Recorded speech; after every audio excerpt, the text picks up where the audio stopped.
Alright, I just wanted to read the preface of this book written by Michael Kerrisk. It's called The Linux Programming Interface. It's a Linux and Unix system programming handbook. Few more details over here on the left-hand side. Purchasing information. He talks about the training courses he does.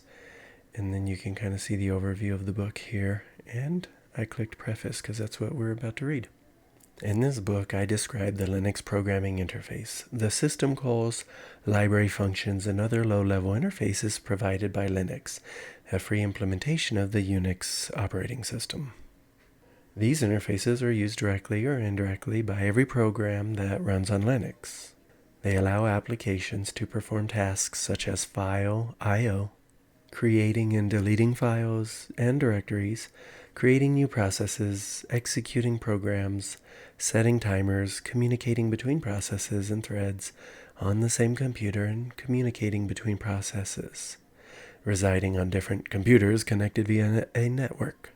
And that last one seems particularly interesting. This set of low-level interfaces is sometimes also known as the system programming interface. Although I focus on Linux, I give careful attention to standards and portability issues, and clearly distinguish the discussion of Linux-specific details from the discussion of features that are common to most. These features that are common to most Unix implementations and standardized by POSIX and the single Unix specification. Thus, this book also provides a comprehensive description of the Unix POSIX programming interface and can be used by programmers writing applications targeted at other Unix systems or intended to be portable across multiple systems. I'll skip the intended audience section. So below that section, he says, I assume you have some prior programming experience, but no previous system programming experience is required. I also assume you have a reading knowledge of the C programming language and know how to use the shell and common Linux or Unix commands.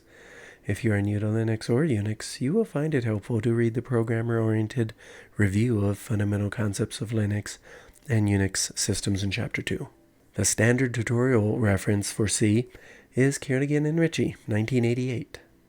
I've read that book online for these types of video formats as well. So that reference goes into even more detail on C and includes coverage of changes introduced with the C99 standard. Okay, so the next section is titled Linux and Unix. This book should or could have been purely about standard Unix, that is POSIX, system programming, because most features found on other Linux implementations are also present on Linux and vice versa. However, while writing portable applications is a worthy goal and is also important to describe Linux systems or extensions to the standard Unix programming interface. Right now I'll skip down to the part of this preface where he talks about standards and portability. Throughout this book, I've taken special care to consider portability issues. You'll find frequent references to relevant standards, especially the combined POSIX.1-2001 and a single Unix specification, version 3, so capital SUS v3 standard. You'll also find details about changes in the recent revision of that standard, the combined POSIX 1-2008 and the SUS v4 standard, because SUS v3 was a much larger revision, and it is the Unix standard that is in most widespread effect at the time of writing. Discussions of standards in the book are generally framed in terms of SUS v3, with notes on the differences in SUS v4. However, you can assume that, except where noted, statements about specifications in SUS v3 also hold true in SUS v4. For features not standardized, I indicate the range of differences on other Unix implementations. I also highlight those major features of Linux that are implementation specific, as well as minor differences between the implementation of system calls and library functions on Linux and other Unix implementations. Where a feature is not indicated as being Linux specific, you can normally assume that it is a standard feature that appears on most or all Unix implementations. I've tested most of the example programs presented in this book, other than those that exploit features that are noted as being Linux specific. On some or all of Solaris, FreeBSD, Mac OS X, True64 Unix, and HP UX. To improve the portability to some of these systems, the website for this book provides alternative versions of certain example programs with extra code that doesn't appear in the book. This next section is titled Linux Kernel and C Library Versions. The primary focus of this book is on Linux 2.6x, the kernel version in widest use at the time of writing. Details for Linux 2.4 are also covered. And I've indicated where features differ between Linux 2.4 and 2.6. Where new features appear in the Linux 2.6 series, the exact kernel version number of their appearance, for example 2.6.34, is noted. With respect to the C library, the main focus is on the GNU C library, glibc, version 2. Where relevant differences across glib 2.x versions are noted. As this book was heading to press, Linux version 2.6.35 had just been released, and glibc version 2.12 had been recently released. This book is current with respect to both of these software versions. Changes that occur on the Linux and glibc interfaces after publication of this book will be noted on the book's website. Using the programming interface from other languages. Although the example programs are written in C, you can use the interfaces described in this book from other programming languages. For example, compiled languages such as C++, Pascal, Modula, Ada, Fortran, D, and scripting languages such as Perl, Python, and Ruby. Java requires a different approach. See, for example, Rockkind 2004. Oh, maybe that should have been pronounced Rochkind. Different techniques will be required to obtain the necessary constant definitions and function declarations, except in the case of C++. And some extra work may be needed to pass function arguments in the manner required by C linkage conventions. Notwithstanding these differences, the essential concepts are the same, and you'll find the information in this book is applicable even if you are working in another programming language. So now we're in the section about the author. I started using Unix and C in 1987 when I spent several weeks sitting in front of an HP Bobcat workstation with a copy of the first edition of Mark Rochkin's Advanced Unix Programming, and what ultimately became a very dog-eared printed copy of the C Shell manual page. My approach then was one that I still try to follow today, and that I recommend to anyone approaching a new software technology. Take the time to read the documentation, if it exists, and write small but increasingly large test programs until you become confident of your understanding of the software. I've found that in the long run, this kind of self-training more than pays for itself in terms of saved time. Many of the programming examples in this book are constructed in ways that encourage this learning approach. I've been using Linux for about half as long as I've been using Unix, and over that time my interest has increasingly centered on the boundary between the kernel and user space, the Linux programming interface. This interest has drawn me into a number of interrelated activities. I intermittently provide input and bug reports for the POSIX SUS standard. I carry out test and design reviews of new user space interfaces added to the Linux kernel, and have helped find and fix many code and design bugs in those interfaces. I've been a regular speaker at conferences on topics related to interfaces and their documentation, and I've been invited on a number of occasions to the annual Linux Kernel Developer Summit. The common thread tying all of these activities together is my most visible contribution in the Linux world, my work on the Man Pages project. The Man Pages project provides pages in sections 2, 3, 4, 5, and 7 of the Linux manual pages. These are the manual pages describing the programming interfaces provided by the Linux kernel and the GNU-C library, the same topic area as this book. I've been involved with man pages for more than a decade, since 2004. I've been the project maintainer, a task that involves, in roughly equal measure, writing documentation, reading kernel and library source code, and writing programs to verify the details for documentation. Documenting an interface is a great way to find bugs in that interface. I've also been the biggest contributor to man pages. Of the approximately 900 pages in man pages, I am the author of 140 and the co-author of another 125. So even before you picked up this book, it's quite likely you've read some of my published work. I hope that you found that work useful and that you'll find this book even more so. And I, like many of you, probably do not read the acknowledgments section very often, but this one is very useful. So here we go. Without the support of a good many of people, this book would have been far less than it is. It is a great pleasure to thank them. A large team of technical reviewers around the world read drafts, found errors, pointed out confusing explanations, suggested rewordings and diagrams, tested programs, proposed exercises, identified aspects of the behavior of Linux and other Unix implementations that I was not aware of, and offered support and encouragement. Many reviewers generously supplied insights and comments that I was able to incorporate into the book, at times making me look more knowledgeable than I am. Any mistakes that remain are, of course, my own. Thanks especially to the following reviewers, listed alphabetically by surname, who either commented on large sections of the manuscript, commented extensively on the smaller sections of the manuscript, or magnificently commented extensively on large sections. So the first is Christophe Blaise. Maybe it's Christophe. Is a consulting software engineer and professional trainer who specializes in industrial, that is real-time and embedded, applications of Linux.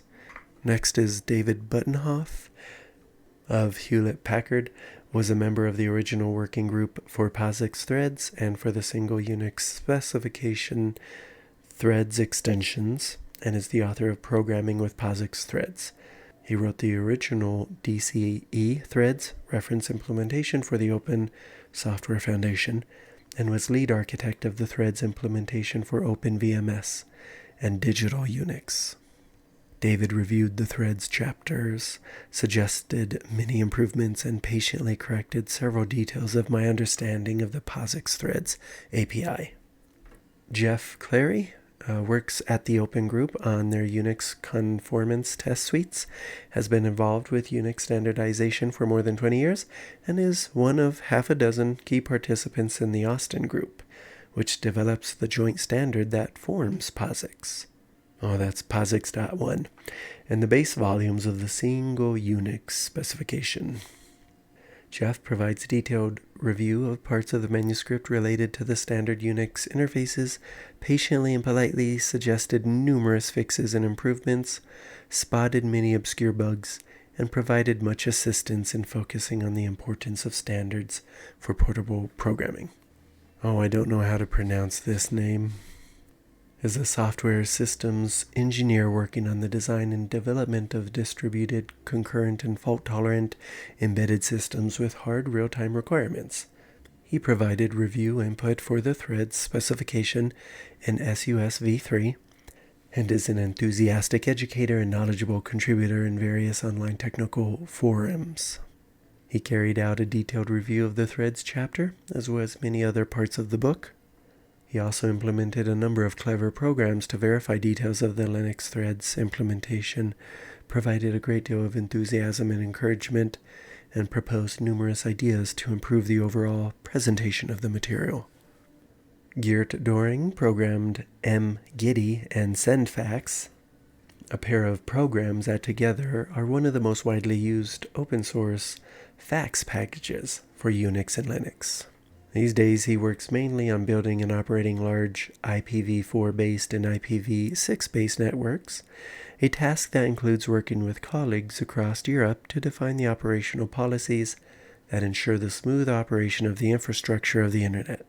Geert provided extensive and useful feedback on the chapters covering terminals, login accounting, process groups, sessions, and job control. Wolfram Glogger is an IT consultant who has worked on a range of free and open source software projects in the past decade and a half. Among other things, Wolfram is the implementer of the malloc package used in the GNU-C library. Currently, he works on web service development with a particular focus on e-learning, although he still does occasional work on the kernel and system libraries. Wolfram reviewed a number of chapters, especially helping with my discussion of memory-related topics. He focuses on Internet engineering with active participation in the Internet Engineering Task Force. You'll probably more recognize the acronym IETF, where he has co-authored a number of RFC documents.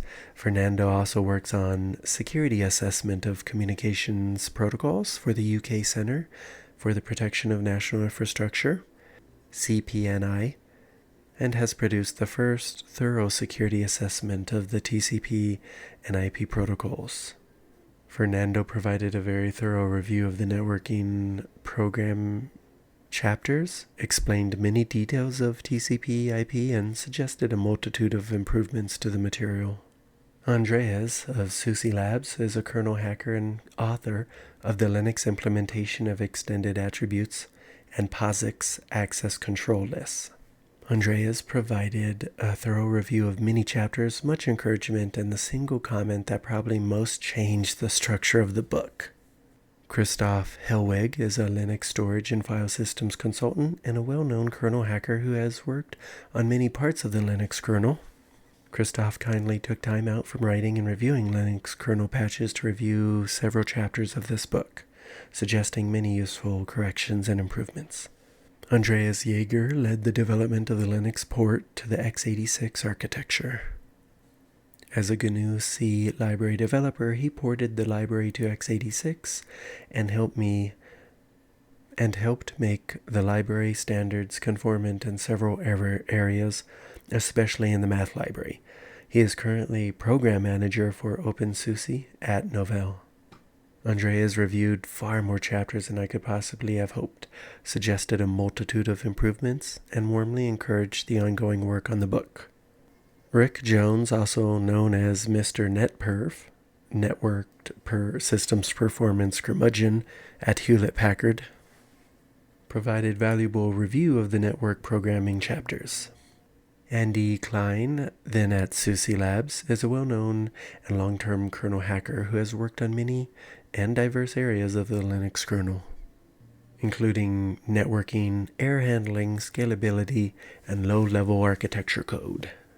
Andy did an extensive review of the material on network programming, expanded my knowledge of many details of the Linux TCP/IP implementation, and suggested many ways to improve my presentation of the subject.